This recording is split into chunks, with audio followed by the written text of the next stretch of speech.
Yeah, good day, fans and viewers. You're onto your favorite Mega Box channel. Today, we'll be talking about foundations and works on the substructure, meaning work on the stages from DPC to the foundation, to lower level or part of the building.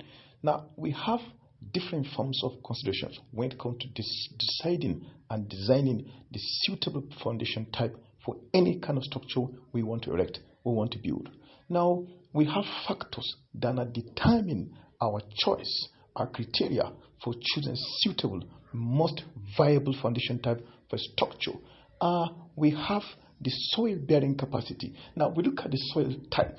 There are soils that have expansion property, like clay soil, like black clay, and then we have soil that are loose, like sand. Then we have coarse soil that are stronger and have more BRC. So this kind of formation now determine the choice of the foundation type that is suitable for the kind of structure that we want to erect.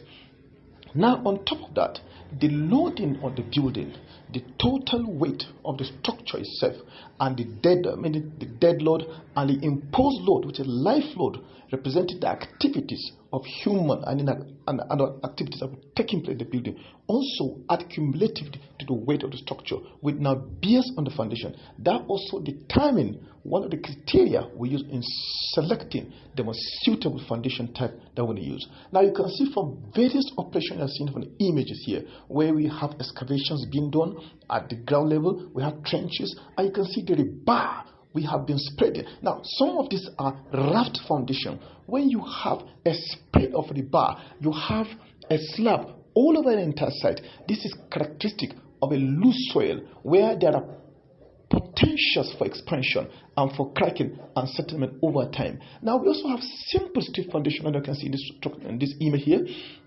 Now, we just have our strip and then you have your walls. It's more economical and cheaper, but this only happens when you have the bearing capacity in the location that is much higher.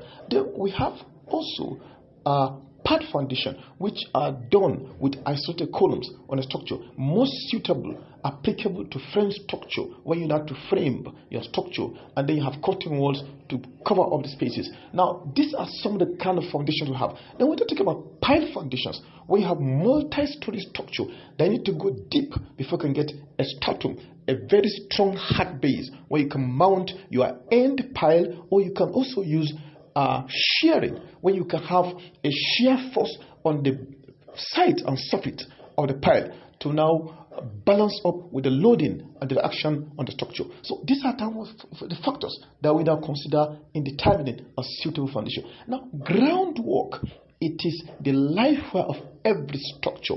It is the basis of designing every building. Now, if the building is solidly entrenched in the ground, then you can be sure that safety is being achieved in your design and construction. Now, we have variety of behavior on different kind of soils and terrain and environment. Now, we have places where the soil need to subside due to seismic forces, that earthquake-prone areas, like zones like Japan and all these areas. So they are prone to seismic variations. So we go for raft foundation, we go for pipe foundation, we go for suitable foundation that can be to counter the effect of seismic impact.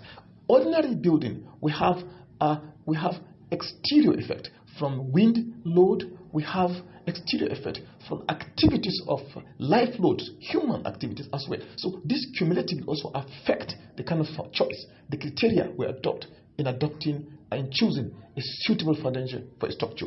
Now, every structure has its own peculiarities. Every structure has its own loading. Every structure has its own weight. Now, there are no two foundation types on a particular structure or applicable property structure. It depends on the location, it depends on the geography, it depends on the soil type, it depends on the activity, the imposed load that be on that facility for the time being. Now, during construction, there are also behavior of the soil because it has been subjected to loading effect that may not be compatible with the neighboring structure. So this also affects the behavior of the soil, which consequently impact on the stability and on the integrity of the building itself. So our choice of foundation determined on this criteria, as I said earlier. We look at we get a geophysical survey, we take the soil sample, we test it, we gauge it, then we size it, we look at the BRC and determine what's suitably appropriate for the foundation type. Thanks for listening. Have a nice day.